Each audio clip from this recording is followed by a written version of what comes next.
Amén. Santo eres tú. Señor, danos de tu gracia para compartir tu palabra en esta mañana, Padre, que podamos realmente acercarnos a ti, reconocer que tú eres el maravilloso Dios que con paciencia y misericordia nos ha traído a tus pies, Señor. Gracias, Padre bendito, por tanta bondad, por una paciencia, Señor Dios, increíble, pero que sigue detrás, Señor bendito Dios, de nosotros, tu gracia y tu misericordia. ¿Cuántos dicen amén?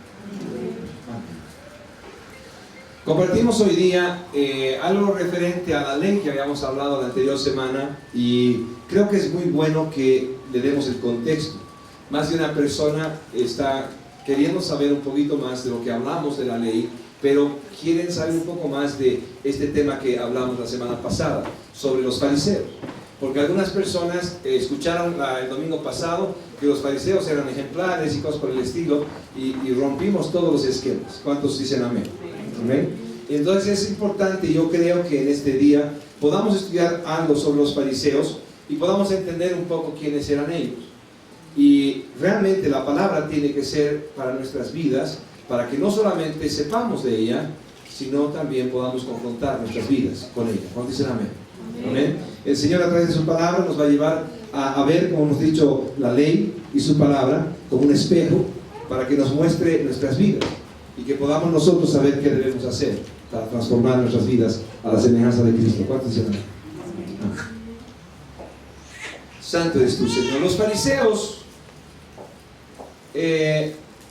realmente han sido muy desprestigiados, y en nuestro concepto y en nuestro lenguaje cotidiano nosotros utilizamos realmente la palabra fariseos para ofender o insultar a alguien. ¿Cuántos dicen amén? ¿Es real? ¿No? Alguna persona ya ha dicho estos fariseos, etcétera, etcétera, ¿no? Entonces, cuando al principio de la iglesia, cuando recién se levantó la congregación, éramos muy poquitos, éramos como unos 20, 22 o algo así, y teníamos a Tito Centeno a nuestro lado. Y Tito Centeno es estronguista, yo soy bolivarista, pero ninguno fanático, ¿no? Pero en ese entonces, de repente, yo estaba predicando y llegaba un momento en la prédica donde hablábamos de algunos pecadores y demás, y yo me emocionaba, y como había esa pequeña iglesia, yo decía, sí, estos fariseos incircuncisos, estronguistas, ¿no? Y había una silbatina ahí de uno solo, Tito silbaba, ahora Pato tiene silbando, ¿no? Y de repente, 3 semanas después, predicaba Tito, cada 4 prédicas o 3 prédicas predicaba Tito Centeno, estronguista de corazón, no tan fanático, pero estronguista igual. Entonces aprovechaba el púlpito y estaba predicando al respecto de algo, y decía, sí, porque así fue la cosa con estos incircuncisos, bolivaristas, fariseos, y etcétera, etcétera. Pero realmente el concepto de fariseos para nosotros es un tema ofensivo, es un tema real, que tristemente en este concepto hemos perdido el conocimiento necesario, hemos perdido la riqueza que hay dentro del conocimiento bíblico, y donde, escudriñando las Escrituras, realmente sabemos qué estamos leyendo, qué estamos compartiendo. Y ahí necesitamos entrar más profundamente para ver a este grupo que es de los fariseos. Entonces, podamos estudiar un poco y veamos en adelante qué dice la palabra al respecto. Primero, ¿quiénes eran los fariseos? Primero, aún veremos el nombre de ellos. El nombre parece derivarse de un verbo hebreo que significa separar. El nombre parece derivarse de un verbo hebreo que significa separar. Posiblemente estaban tratando de utilizar esta palabra para mostrarse a ellos mismos como vidas apartadas para Dios. Vidas apartadas para Dios. Aunque algunos piensan que el mismo debe ser interpretado como también podría ser entendido, la palabra fariseos, como dando a entender los intérpretes, aquellos que habían sido separados para interpretar las Escrituras. Y realmente sí tenían mucho que ver con la interpretación de las Escrituras. Los fariseos fueron aquellos que empezaron a utilizar, como les dije en algún momento, la palabra, y la miraban las Escrituras y decían, sí, pero no está muy claro. Entonces trataremos de explicar todo esto, y empezaron a hacer como en derecho se llama la jurisprudencia, el uso constante del derecho, para que va haciendo como nuevos entendimientos de la ley, o nuevas leyes que por la repetición en los hechos constantemente, en la historia, y en el tiempo, entonces se van quedando como leyes establecidas, así los fariseos también interpretaban la ley de tal manera que después estaba establecido como un código de cumplimiento obligatorio. Y ahí un ejemplo que les doy, por ejemplo, es este tema de, perdón la redundancia, pero ellos, por ejemplo, ellos habían hablado sobre el tema del sábado, habían estudiado el tema del sábado, de guardar el día de reposo, y ellos habían desarrollado como un código, yo lo llamaría como el procedimiento civil del Código Civil, era como el procedimiento del cumplimiento de la ley en las Escrituras, y ellos decían, por ejemplo, cuántos pasos uno podía dar el día de reposo. Se pueden imaginar, la Biblia no decía, la palabra de Dios no decía cuántos pasos se podía dar o no se podía dar, pero ellos ya desarrollaron como su procedimiento de la ley de Dios y explicaban cuántos pasos se podían dar.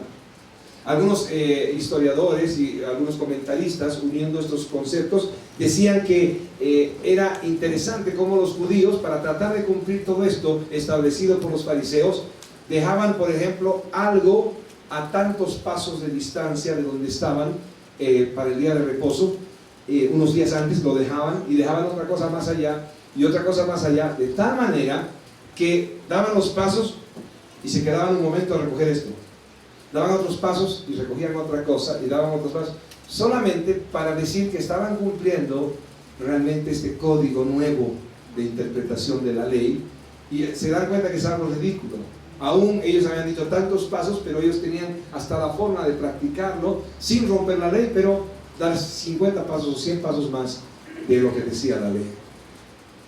Vemos nosotros en Gálatas 1:14, voy a dictarles muchas escrituras en esta mañana, las que anótenlas por favor. Gálatas 1:14 dice: y en el judaísmo aventajaba a muchos de mis contemporáneos en mi nación, siendo mucho más celoso de las tradiciones de mis padres.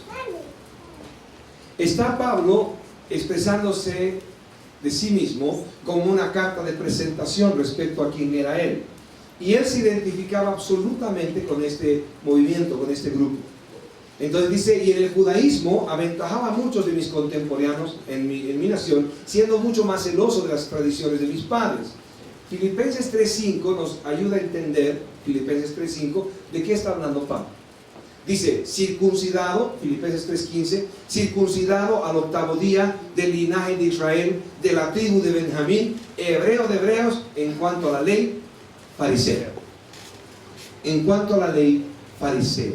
Pablo, para dar una carta de presentación, tenía que hablar de todo esto y de realmente cómo eran sus raíces judías, y en medio de esto era fariseo. En Hechos 23:6 leemos lo siguiente: entonces Pablo, notando que una parte era de saduceos y otra de fariseos, alzó la voz en el concilio: varones hermanos, yo soy fariseo, hijo de fariseo.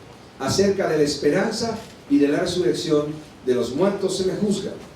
Estaba siendo juzgado por el concilio el apóstol Pablo, y viendo que estaban saduceos y fariseos, dos grupos distintos de los judíos, está aprovechando el ser fariseo para poder encontrar de alguna forma que alguien se pueda poner del lado de Pablo en medio de lo que estaban juzgándole en el concilio. Entonces realmente aprovecha esta situación y vuelve a confesar que él era fariseo, y no solamente de una generación, sino de generaciones pasadas. Luego vemos lo siguiente. La historia nos muestra que era un grupo muy influyente en la comunidad judía. Eran conocidos por las interpretaciones precisas y autorizadas de la ley, como les dije. Además tenían sus propias costumbres y tradiciones a las cuales eran muy fieles. Tenían un estilo de vida sencillo y incentivaban las buenas relaciones entre los diferentes sectores de la comunidad. En torno al tema del libre albedrío, que este era un tema fundamental en los filósofos griegos, por si acaso, no era un tema realmente de la Biblia, el libre albedrío, sino era parte de la filosofía de los griegos. Los griegos estaban entendiendo que el hombre tenía libre albedrío, y de ahí viene este pensamiento. Por si acaso, no es un pensamiento basado en las escrituras, como digo, sino un resabio del pensamiento greco-romano. Entonces, dice, en torno al tema del libre albedrío, que era fundamental entre los filósofos griegos, los fariseos, según el historiador judío, está hablando de Josefo, están entre los esenios y los saduceos. Está diciendo que tenían un término medio entre los griegos, del pensamiento filosófico griego, y los judíos, que eran el grupo de los saduceos. Otro grupo que también podríamos estudiar más profundamente. Les dije que los saduceos eran aquellos que les gustaba más codearse con las autoridades que estaban de turno y tratar siempre de conseguir favores. Y por otro lado, le fascinaba andar con los ricos y no con los pobres. Seguramente si ellos predicaban de diezmos y ofrendas en todas sus prédicas, ¿no? Les gustaba mucho el dinero y el codearse con la gente que tenía, etcétera, etcétera, etcétera. Esos eran los saduceos. Entonces vemos acá que en su pensamiento respecto al libre albedrío, a este tema de discusión, estaban entre los griegos, del pensamiento filosófico griego, los esenios, y los saduceos, que eran este grupo que les cuento, porque aceptaban la influencia de la providencia en el libre albedrío, al mismo tiempo que también afirmaban la importancia de la voluntad humana. Otra vez es importante que les explique esto. Otra vez el pensamiento del libre albedrío estaba referido a que el hombre al final decidía su camino, su salvación, el bien y el mal, y estaba absolutamente libre para decidir esto. Y ese era el pensamiento de los esenios, del pensamiento griego. Mientras tanto que los saduceos estaban más fortalecidos sobre, me equivoco, al revés es la cosa. Los griegos estaban pensando que había una influencia de la divina providencia, como se llama hoy día, para su vida. Y más bien, los saduceos estaban diciendo, no, la voluntad del hombre es la que define todo. Por un momento podamos pensar nosotros, ¿cuál es nuestra posición al respecto? En verdad nosotros creemos, así como podrían creer los esenios, donde sí, todo es una providencia divina. Yo no decido nada en general, sino hay una fuerte influencia cósmica. Algunos están leyendo el horóscopo porque creen que hay unos poderes que están dirigiendo la vida de los hombres, y al fin y al cabo entre astros que vienen por aquí y por allá, entonces mi vida se define hoy, esta semana, este año, etcétera, etcétera. Ese es un pensamiento heredado, como les digo. O de repente nosotros somos aquellos que dicen, no, la verdad al respecto de la vida del hombre es que se define porque el hombre es arquitecto de su propio destino. Bueno, yo debería decir eso porque tengo padre arquitecto y dos hermanos arquitectos, ¿no? El hombre es arquitecto de su propio destino. Bueno, esa es una propaganda para los arquitectos. Pero en realidad, ¿cuál es tu posición? ¿Crees que realmente estás ahí en una visión de casualidades de la vida constantemente y que todo es casual? ¿O crees que realmente tú defines todo lo que sucede? La posición bíblica que tenemos que entender es que somos esclavos del pecado, por lo tanto no definimos nada, sino que la esclavitud en nosotros, dada por el pecado, hace que nosotros vivamos simplemente satisfaciendo el pecado. Por lo tanto, lo perverso nuestro y nuestros malos deseos simplemente buscamos satisfacer constantemente. Entonces no somos libres porque hay una esclavitud nuestra del pecado. Algunas personas se han acercado a Jesucristo porque estaban esclavizados por el alcohol, otros por las drogas, otros por el sexo ilícito, otros por la mentira, etcétera, etcétera, etcétera. Había una esclavitud en nosotros antes de conocer a Cristo. Por lo tanto, el concepto bíblico al respecto de un libre albedrío o algo por el estilo no tendría sentido en ninguna de esas dos posiciones, porque somos esclavos absolutamente de nuestro propio pecado. Pero conociendo a Jesucristo, el milagro de Dios es que nosotros que estábamos esclavizados por el pecado, pasamos a una libertad que se llama la libertad gloriosa de los hijos de Dios. Esta libertad es bien interesante, porque solamente hemos cambiado nuestra esclavitud del pecado por la esclavitud a Cristo. ¿Me están entendiendo? La verdadera libertad del creyente es que en vez de ser esclavo del pecado, eres esclavo de Cristo. Y no solamente esclavo, sino también hijo. ¿Cuántos dicen amén? Por lo tanto, otra vez la libertad del hombre no está ahí en discusión, porque ahora no es libre el hombre que está con Dios en una libertad en el pensamiento humano, en el pensamiento greco-romano, sino que tiene una verdadera libertad, porque ahora ya no es esclavo del pecado, pero tiene un Dios y Señor quien puede definir muchas cosas en su vida. ¿Cuántos están entendiendo? Digan amén. ¿No dice acaso Romanos que todo ayuda bien a los que le aman? Que Dios permite en sus hijos aún el mal, así como la tragedia, como el sufrimiento, porque Dios lo puede permitir si realmente uno es hijo de Dios.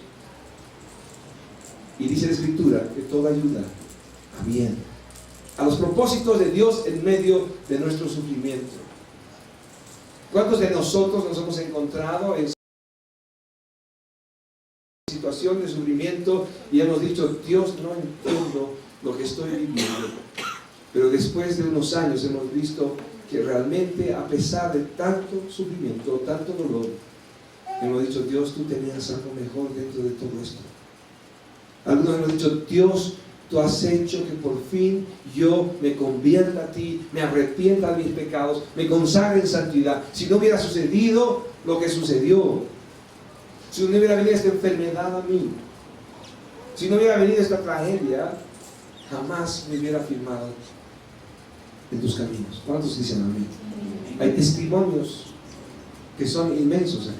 Entonces pasamos de la esclavitud del pecado a la esclavitud a Cristo, y somos esclavos suyos. El apóstol Pablo utilizaba la palabra doulos, esclavos de Cristo, como también vemos en las Escrituras que pasamos a ser hijos de Dios, y ya no solo criaturas, sino hijos de Dios.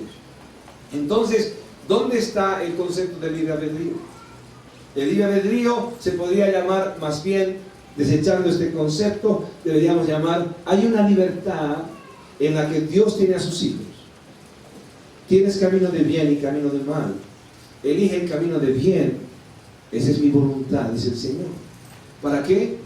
Para que te vaya bien. Y toda la ley de Dios es para que al Hijo de Dios le vaya bien. La gente que no conoce a Dios, que no tiene comunión con Dios, no importa que se llame pastor o se llame cristiano, si no tiene comunión con Dios y realmente Dios no es su Señor, no tiene ningún propósito la ley en su vida. Pero para los creyentes, la ley es la guía correcta para que uno camine conforme a esa voluntad de Dios que está buena. Pero solamente el creyente puede tener una verdadera libertad en medio de su vida cristiana, de poder decidir cada día hacer el bien o hacer el mal, porque antes no podía decidir nada, solo era esclavo del pecado. ¿Hasta ahí han entendido? ¿Pueden decir amén? Amén. Entonces vemos que nosotros que la posición de los fariseos era intermedia. Ni el hombre decide todo su futuro, ni tampoco es que, o sea, que también existe la posibilidad de que ahí la influencia divina o del cosmos o lo que sea está influenciando mi vida, y por eso también soy lo que soy. Eran un grupo,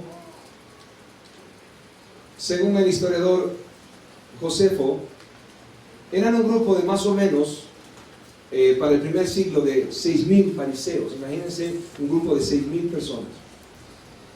Desde el año 200 antes de Cristo, la literatura de los rabinos empieza a nombrarlos hasta más o menos el año 100 después de Cristo. Entonces, en esos 300 años se habla mucho de ellos. Presentaban la ley a la comunidad judía y también velaban por su cumplimiento. Y aquí tenemos que parar un momento y ver más o menos cuál era esa figura. Los fariseos no solamente estaban hablando de la ley, sino estaban viendo que los demás la cumplan.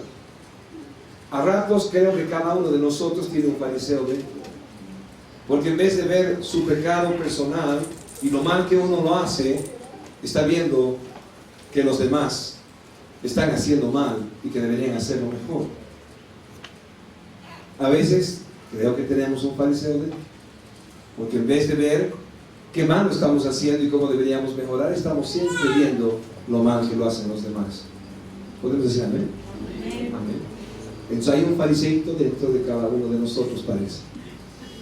En el Nuevo Testamento se ve que los fariseos eran fieles seguidores de la ley en todos los conceptos de fidelidad que ellos tenían. En la teología profesaban un gran interés ritual, amaban todo lo que eran los ritos, todo lo que era de temas de pureza, hablaban mucho de esto, y eran muy seguidores y fieles de los diezmos y las ofrendas, realmente a un nivel exagerado. La Biblia dice, y vamos a verlo más adelante, que el Señor se refiere a ellos como aquellos que diezman hasta del comino, y imagínense diezmar del comino. Se pueden ver un comino, dos cominos, tres cominos. Y ustedes saben, ¿no? Cómo viene el comino así en polvo, una cantidad y riquísimo el comino. Y veo uno, dos cominos. Entonces, esto es el diezmo. ¿Se pueden imaginar el ejemplo que da el Señor? Ustedes diezman del comino. Otra vez yo creo que los fariseos eran algunos cristianos de este tiempo donde realmente les fascinaba, igual que a los fariseos les fascinaba, a ellos también les fascina hablar solamente de dinero en la iglesia. Y quieren que todo el mundo sea fiel respecto a los diezmos, ofrendas, primicias, pactos y lo que sea. Y están velando porque todo el mundo lo haga, y están reclamando al que no lo hace. Así eran los fariseos. Los fariseos estaban muy preocupados por la ley de la alimentación y estaban velando todo el tiempo sobre la alimentación. Hay una religión que es la de los adventistas. Los adventistas parecen los fariseos de este tiempo, porque hay una observancia radical respecto al tema de diezmos, ofrendas, hablan de los últimos tiempos y constantemente están hablando de que el sábado es el día del Señor, y como es el día del Señor debe ser de estricto cumplimiento. Es más, tienen una teoría de que la Biblia está revelando de que ustedes y yo, los que guardamos el domingo, vamos a ser aquellos que vamos a perseguirles al final de este tiempo y vamos a matarles porque nosotros guardamos el domingo y ellos no. ¿Se pueden imaginar? A nosotros los creyentes que guardamos todos los días y consagramos el domingo a Dios, nos estará importando que alguien guarde el sábado y le estaremos cocinando vivo porque no guarda el domingo. ¿Han escuchado alguna prédica en esta iglesia donde dice los amatistas son del diablo y nosotros somos del diablo porque nosotros somos domingueros? No, o sea, algo por el estilo.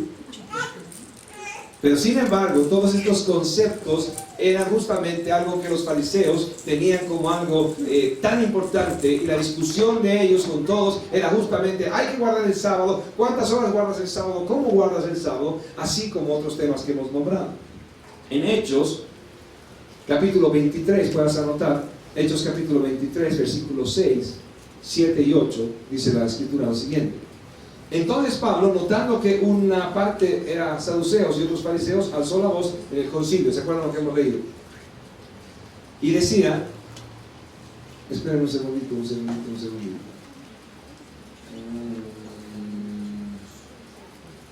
No, estoy más atrasado.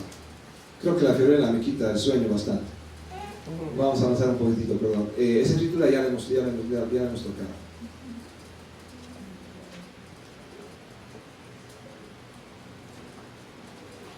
Ok, vamos a ver desde esta parte.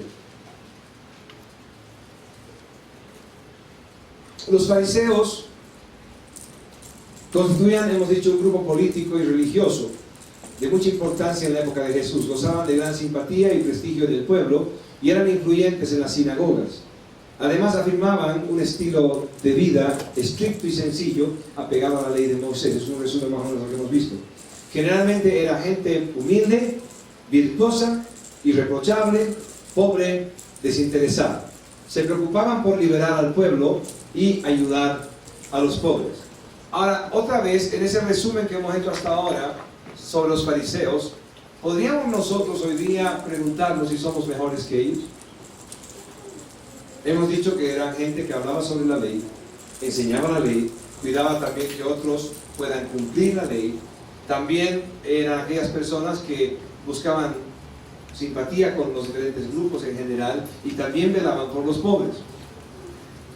Por otro lado, trataban de vivir sencillamente y eran muy fieles a su manera en cumplir la ley de Dios. Quisiera que por un momento tú y yo nos pongamos a pensar si somos mejores que los fariseos. No he venido hoy día para ofenderte, ni para ofenderme directamente. Pero por un momento podamos a pensar. Hasta que hemos empezado esta reunión, la mayoría seguramente no sabía mucho sobre los fariseos. ¿Cuántos están de acuerdo conmigo? Y ahora que sabemos de los fariseos, el concepto tan inmensamente terrible de quiénes eran estos hipócritas fariseos, de repente empieza a cambiar, porque nos damos cuenta que no solamente eran personas que tenían mucha hipocresía según el Señor Jesús, sino que había mucha virtud en ellos. Y aparte una preocupación por el compartir la ley de Dios, porque se cumpla la ley de Dios, y por otro lado, porque ellos mismos trataban de alguna forma de estar ayudando al pobre y preocuparse por otro. Tristemente, más de una vez he podido hacer este ejercicio y decir: Dios, necesito mucho más de ti. Porque solamente en este ejemplo, de estudiar un poco de sus vidas, yo digo, bueno, ¿quiénes son los fariseos entonces? Creo que yo estoy en la lista. Los fariseos y los fariseos están fuera de la lista de mi concepto de fariseo. ¿Cuánto han entendido? Cierra tus ojos por un momento, hablemos con Dios. Señor, quiero que cada persona en la iglesia, igual que yo mismo, Dios, pueda ver tu palabra y encontrar el sentido que tú quieres, Dios. Déjame, Señor bendito Dios, ver mi pecado y que yo pueda, Señor, entender en verdad que tu propósito es otro en mi vida, Dios. Que realmente el poner nuestros ojos en un grupo como este, de los fariseos, nos ayude a ver, Señor, que debemos ser mejores que ellos y no peores, Dios. Danos gracia, Padre bendito, para presentarnos nosotros delante de ti como aquellos que en verdad queremos hacer tu voluntad. Y en verdad, Señor, queremos conocerte más, para obedecerte, para agradarte, Señor. En el nombre de Jesús. Amén. Podemos ver también que eran aquellos que les gustaba el reconocimiento por sus buenas obras y su dadivosidad.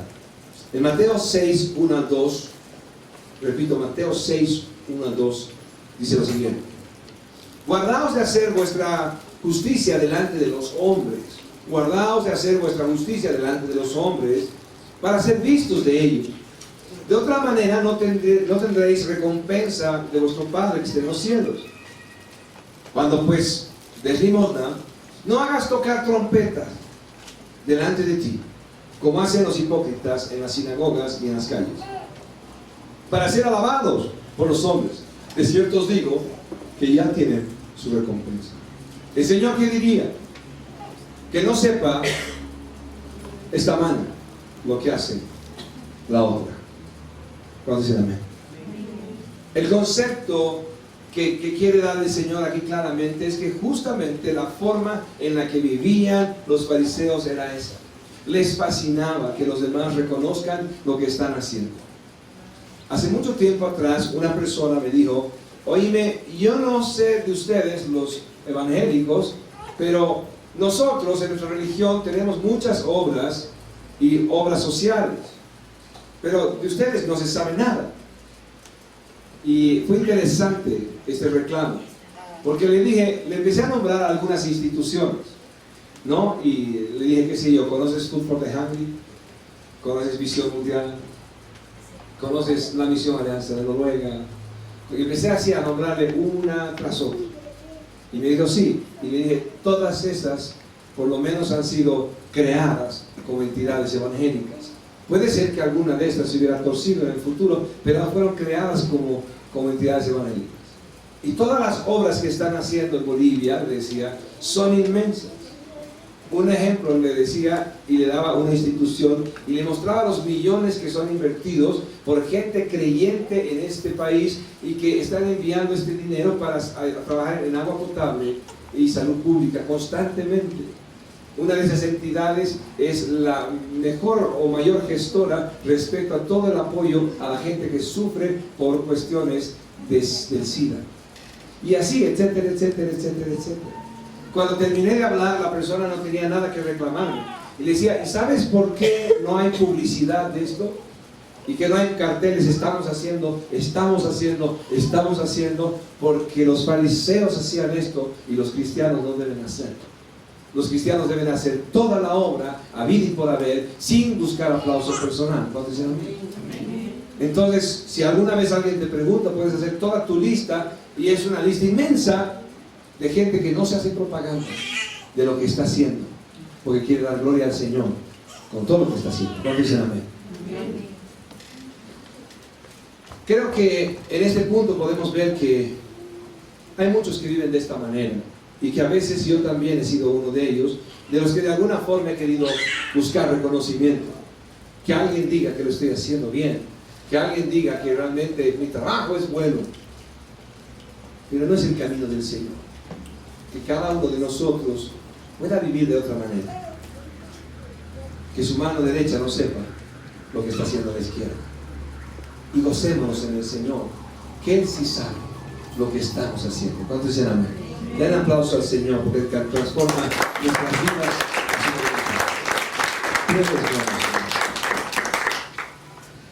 Santo es tu Señor.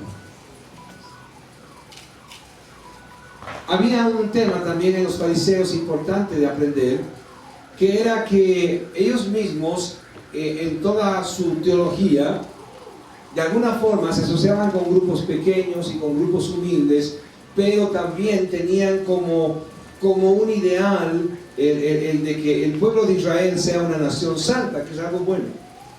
Pero por otro lado, ellos eran los que propiciaban el separarse de los pecadores. Separarse de los pecadores.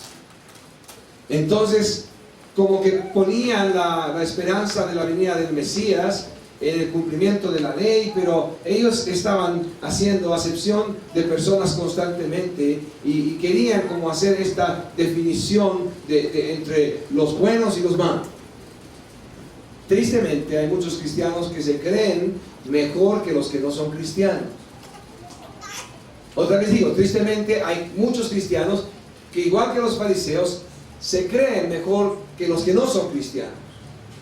No recuerdan de dónde han venido, no recuerdan cómo llegaron a Cristo, no recuerdan ni siquiera de dónde y qué profundidad y qué oscuridad les rescató Cristo. Por lo tanto, así como los fariseos, algunos cristianos creen que son mejores que los borrachos, que los adúlteros, que los idólatras, etcétera, etcétera. Pero la palabra de Dios nos deja ver claramente a nosotros que no somos mejores que ellos. Cuando se refiere entre judíos y gentiles, la palabra de Dios dice, no somos mejores que ellos, porque había un juicio de unos para otros. Pero así podemos nosotros aplicar esto para nosotros. No somos mejores que los de afuera. Y alguien preguntaría, entonces, ¿cuál es la diferencia, pastor? La diferencia es que simplemente su gracia fue mayor que nuestro pecado. ¿Cuántos dicen amén? Por eso compartimos con todos los pecadores, porque no somos más que ellos. Solo su gracia ha sido mayor en nuestra vida. Solo ha sido revelada su gracia en nuestras vidas. Por eso hay misericordia del creyente verdadero. Por eso ve a los demás en la misma situación que se vio a sí mismo en medio de acercarse a Cristo. Aún para poder juzgar el pecado y condenar el pecado, está mirando con misericordia a los pecadores, porque sabe que de ahí mismo ha venido. ¿Cuántos dicen amén? Demos gloria al Señor. Santo eres tu Dios. Tú eres bueno. Santo eres tú, Señor.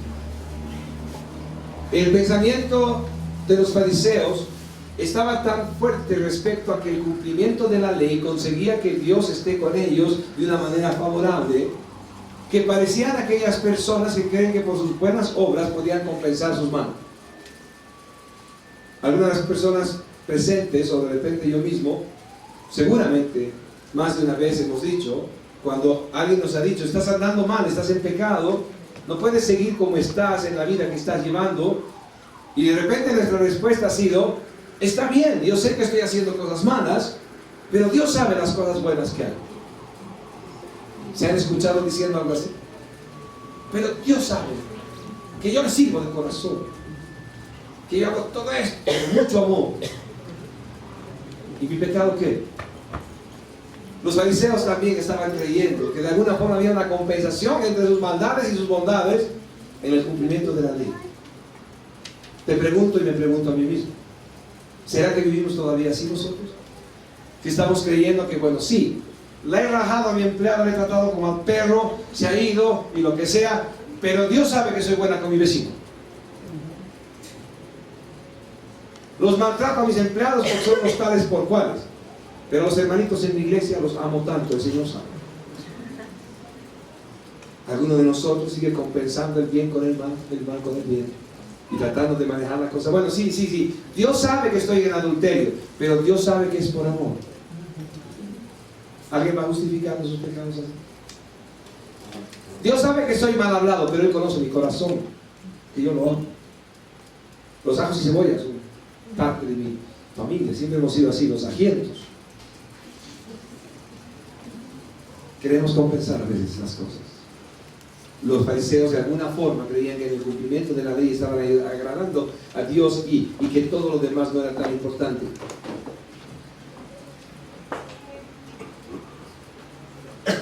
Ahora es interesante ver también que los fariseos no son considerados constantemente, realmente no son considerados como los culpables de la crucifixión de Cristo. Noticia.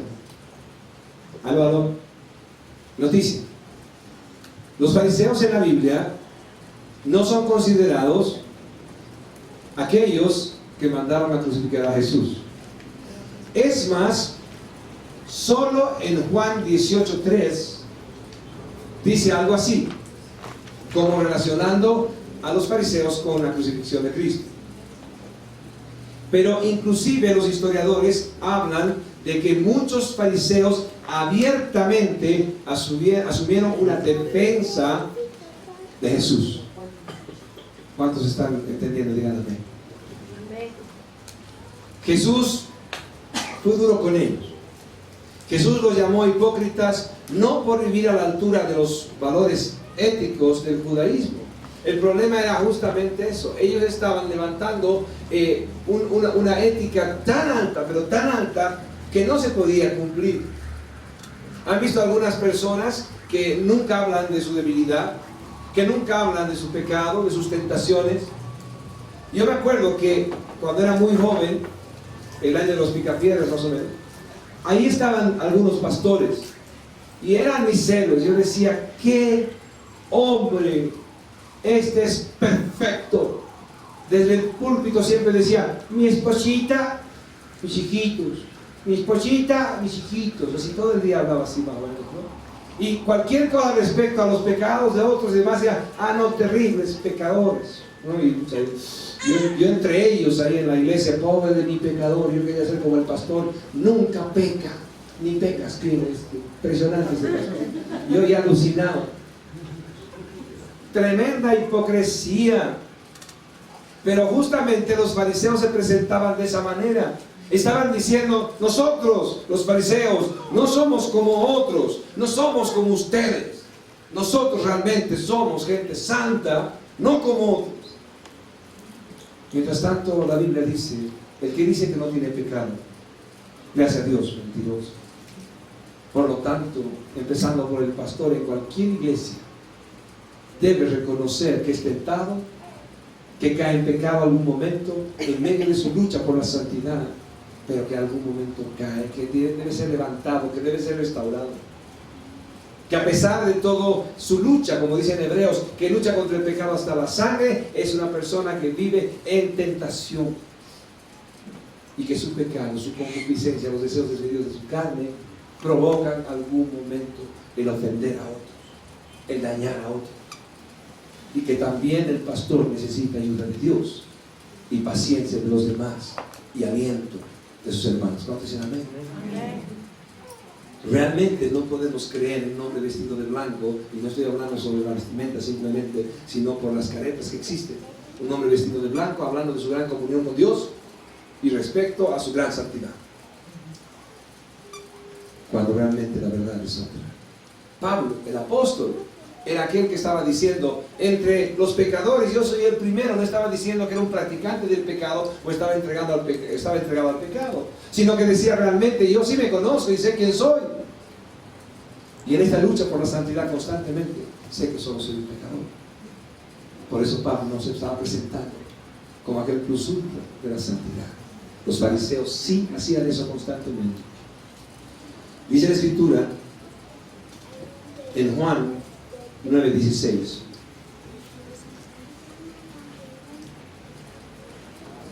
entonces algunos de los fariseos decían, ese hombre no procede de Dios porque no guarda el día de reposo. Otros decían, ¿cómo puede un hombre pecador hacer estas señales? Y había disensión entre ellos. Imagínense, estaban viendo a Jesús y le estaban juzgando sobre que no guardaba el día de reposo, cuando el Señor Jesús era el día de reposo mismo, porque en Cristo está nuestro reposo. ¿Se pueden imaginar? Él estaba siendo juzgado por los fariseos como aquel hombre pecador que no guardaba el día de reposo. Sin embargo, Él vino a ser el reposo nuestro para siempre. ¿Cuántos dicen amén? Oh Dios santo eres tú, Señor. Ten misericordia, Señor. En Lucas 11:46,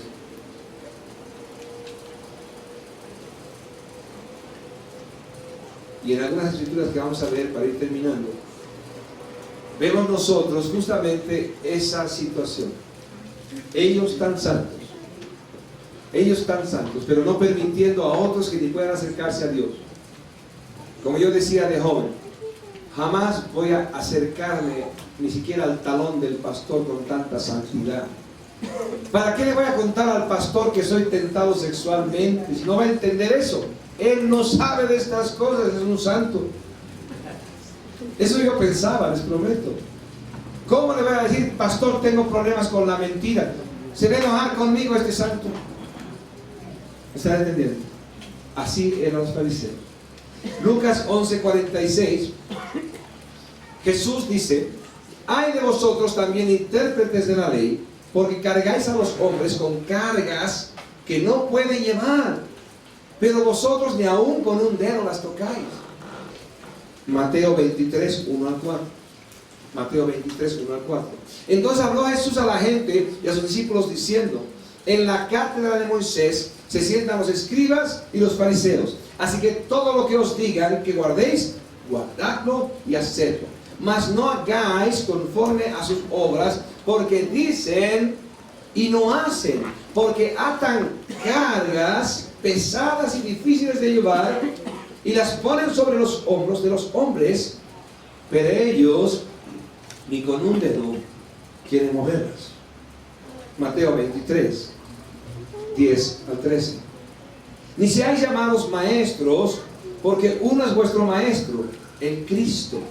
El que es el mayor de vosotros sea vuestro siervo, porque el que se enaltece será humillado, y el que se humilla será enaltecido. Mas ay de vosotros, escribas y fariseos hipócritas, porque cerráis el reino de los cielos delante de los hombres, pues ni entráis vosotros, ni dejáis entrar a los que están entrando.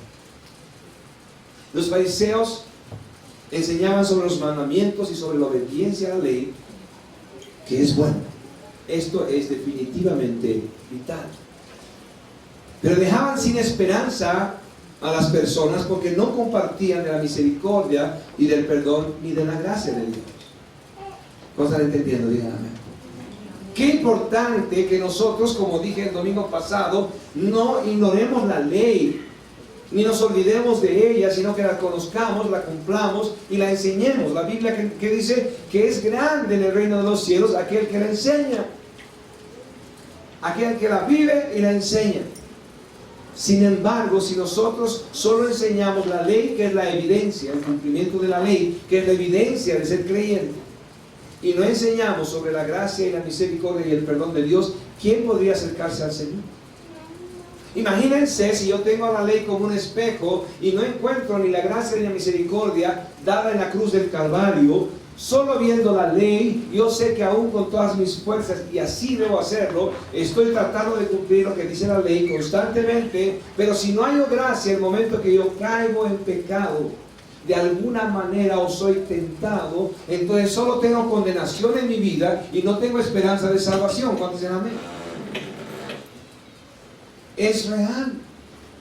El peligro que hay en esa predicación justamente es el peligro que había con los fariseos. Estaban cerrándole el cielo a la gente. Se dan cuenta, es como que entre aquí a la iglesia, de repente un alcohólico, un travesti, un narcotraficante, etcétera, etcétera, un ladrón, y entren en grupo. Y alguien me pase la voz y me diga: pastor, están estas personas aquí, y yo me acerque a ellas, las reconozco y les diga: por favor, es una iglesia, tiene que irse nomás, esto no es lugar para usted. ¿Cómo puede cerrar la puerta de la iglesia a los pecadores cuando la iglesia del Señor es la unión de los pecadores arrepentidos que están viniendo por la gracia del Señor? ¿Cuántos dicen amén? Los fariseos estaban haciendo eso, estaban enseñando la ley, estaba bien que lo enseñen, estaban queriendo practicar con todas sus fuerzas la ley, sí, pero estaban poniendo sobre los demás aún una carga que no existía nunca: misericordia, perdón, paciencia, virtudes que Dios tiene diariamente para sus hijos. ¿Cuántos dicen amén? Aquella persona que está pisoteando la cruz de Cristo, entregándose al pecado diariamente en nombre de la gracia, no conoce a Cristo. Pero aquella persona que algún momento cae en pecado en medio de una vida de lucha contra Él para agradar a Cristo, como dice Juan, abogado tiene en Jesucristo. ¿Cuántos dicen amén? Oh, santo eres tú, Señor. Santo eres tú, Señor. Mateo 23, 23 hasta el 26, y estamos terminando acá.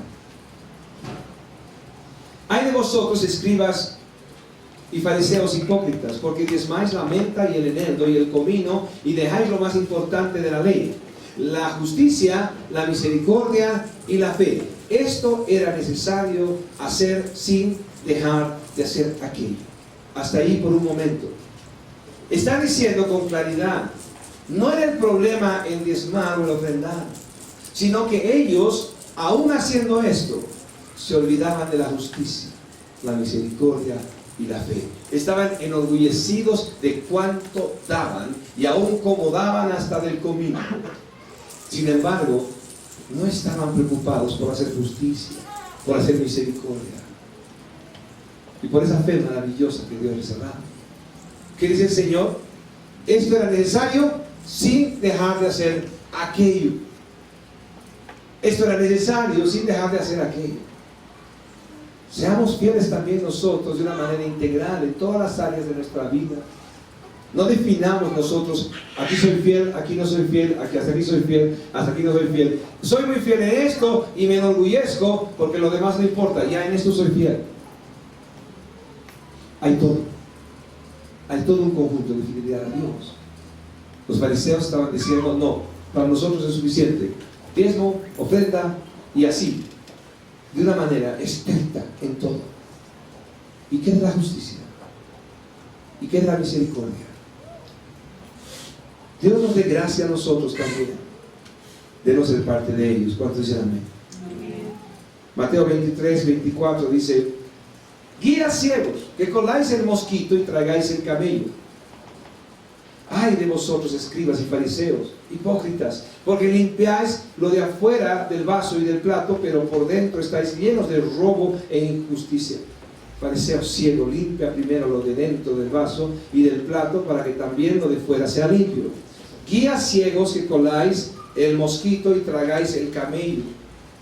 El fariseo podía estar, como algunas personas, discutiendo de cosas que realmente no salvan. De repente estaba ahí: hermano, estoy muy triste porque en tu iglesia he visto muchos hombres menudos. Y he visto hermanas que no usan falda. Usan chi. La Biblia dice que el hombre debe vestirse de hombre, la mujer debe vestirse de mujer. Su discusión, su tema. ¿Qué dice la Biblia? Claro que dice eso. Pero podamos ver el contexto por un momento. Primero, cuando habla sobre el pelo largo y el pelo corto.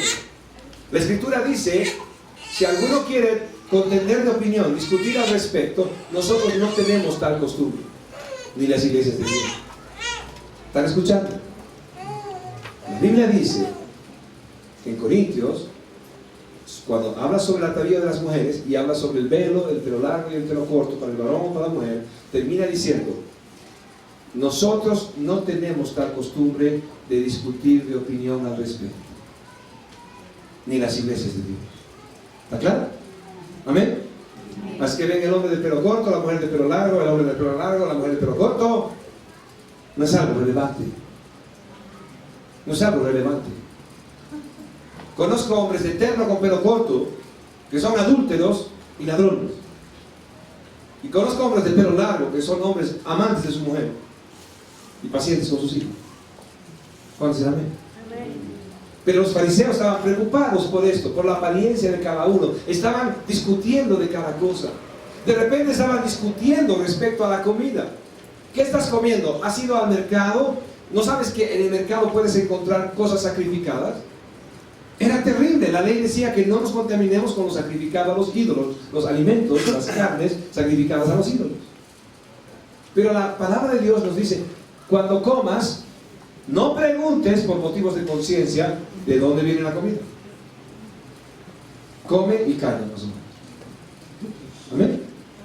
El Señor está dando una salida en cosas que no son cruciales. En cosas que no son cruciales. En vez de hablar respecto a su propio pecado, en vez de alentar a los hombres que se aparten del pecado, estaban preocupados en insignificancias y estaban peleando todo el tiempo. ¿Han escuchado alguna prédica por ahí en la televisión o en la radio? El Señor entonces vendrá entre las nubes. Y ahí entonces vendrá en su caballo blanco. Hay otros que dicen que es lila, pero yo digo que es blanco porque Dios me lo reveló, porque es blanco.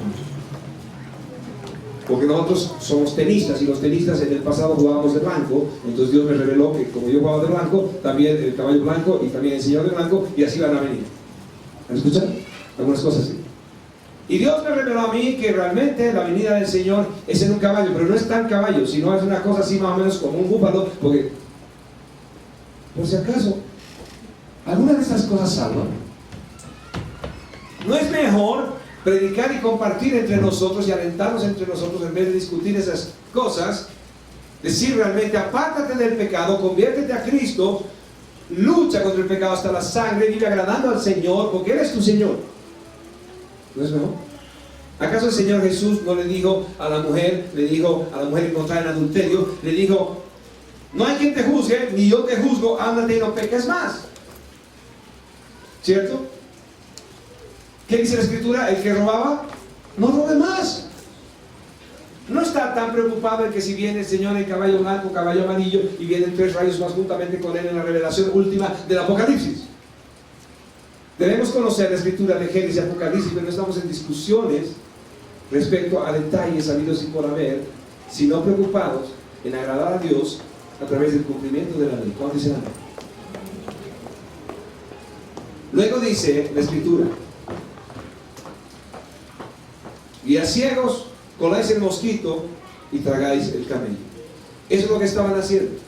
Estaban tratando de ahí con su colador, a ver, que este mosquito no pase, y de repente el camello pasaba, no había problema. Lo grande en la Biblia es el pecado. No es el estilo, es el pecado. ¿Cuántos dicen amén? Continúa esa escritura que hemos leído. Hay de vosotros, escribas y fariseos hipócritas, porque limpiáis lo de afuera del vaso y del plato, pero no por dentro. Estáis llenos de robo y de injusticia. Fariseo ciego, limpia primero lo de dentro del vaso y del plato, para que también lo de fuera sea limpio. No podemos nosotros acercarnos a las personas y decirles, ¿sabes qué? Tienes que dejar de chupar. Tienes que dejar de bailar. Tienes que dejar de fumar. ¿Sabes qué? Tienes que dejar de drogarte. ¿Creen que hay algún resultado al respecto de esto? No hay resultado. Hay gente que está necesitando desesperadamente que alguien camine a su lado, que pueda ser su amigo en medio de su pecado.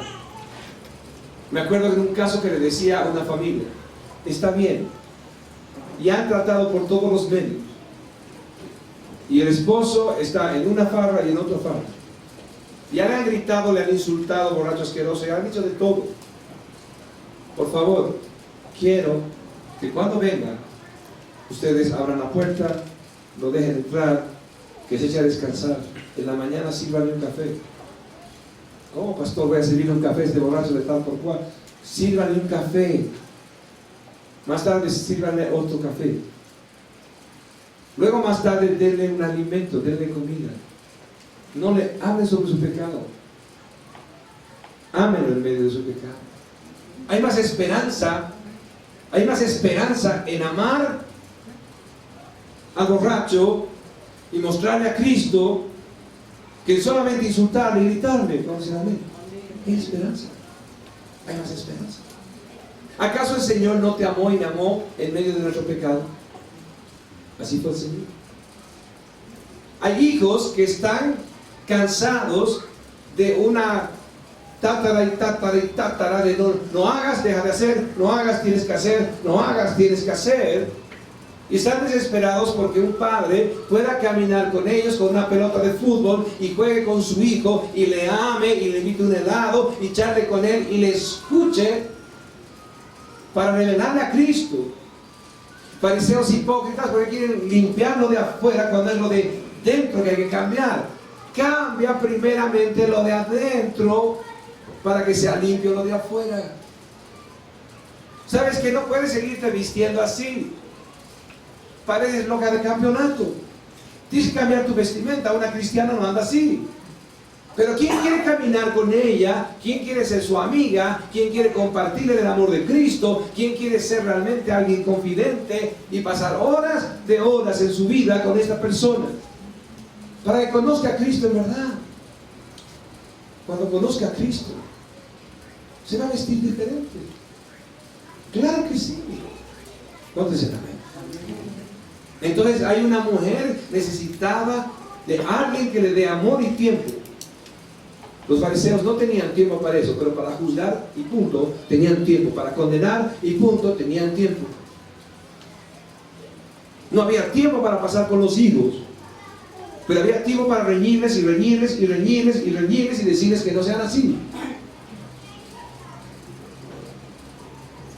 Hay hombres que están y mujeres que están atadas a vicios diferentes y que no hay quienes caminen con estas personas de alguna manera siendo amigos. ¿Cómo fue conocido Jesús? Como amigo de borrachos y de pecadores, amigo de fariseos y de pecadores, amigo de ellos. Pasó tiempo con ellos. ¿Y cuántos fariseos se convirtieron? ¿Y cuántos vinieron a caminar con él? ¿Cuánta gente caminó con cada uno de ellos? Necesitamos nosotros ver a los fariseos en muchas cosas como un ejemplo, porque sí lo eran. Y necesitamos ver el pecado de los fariseos para que no sea nuestro pecado. Nosotros no somos aquellos que vamos a estar juzgando simplemente el pecado, sino somos vidas que Dios ha preparado, que podemos negarnos a nosotros mismos en nuestro tiempo para que otros conozcan de Jesucristo. Fumen, tomen, se vistan femeninamente o se vistan a la locura o lo que sea, pero necesitan gente, y tú y yo estamos aquí para poder transformar sus vidas pasando tiempo con ellos. ¿Cuántos dicen amén? Hay mucha gente que necesita el dinero. Oh Dios, en el mismo capítulo Jesús fue tan duro con los fariseos y lo vimos, pero también dio una solución. Mateo 23:11 dice: el que es el mayor de vosotros sea vuestro siervo, porque el que se enaltece, será humillado, y el que se humilla será enaltecido. Ya no podemos envanecernos ni siquiera de nuestra buena doctrina. Ya no podemos envanecernos de la obra de Dios en nuestra vida, separándonos nosotros del mundo, sino necesariamente tenemos que empezar a tocar otras vidas. Y Dios nos dé esa gracia. Que Dios nos dé esa gracia. Y que no seamos parecidos a los fariseos. Que el amor de Dios esté en tu vida, el amor de Dios esté en mi vida. Que podamos aún arriesgarnos a quedar mal, como Jesús, amigo de pecadores, de publicanos, de fariseos, de comelones y tomadores de vino. Así dice la Escritura. Y que a ti y a mí nos puedan conocer como aquellos que sí tocamos las vidas y que sí estamos cerca de necesitados. No participando de su pecado, sino llevándoles el amor de Cristo en verdad. Y que conozcan a Jesucristo por tu vida y por mi vida. ¿Cuántos dicen amén? Amén. Ponamos de pie, vamos a orar.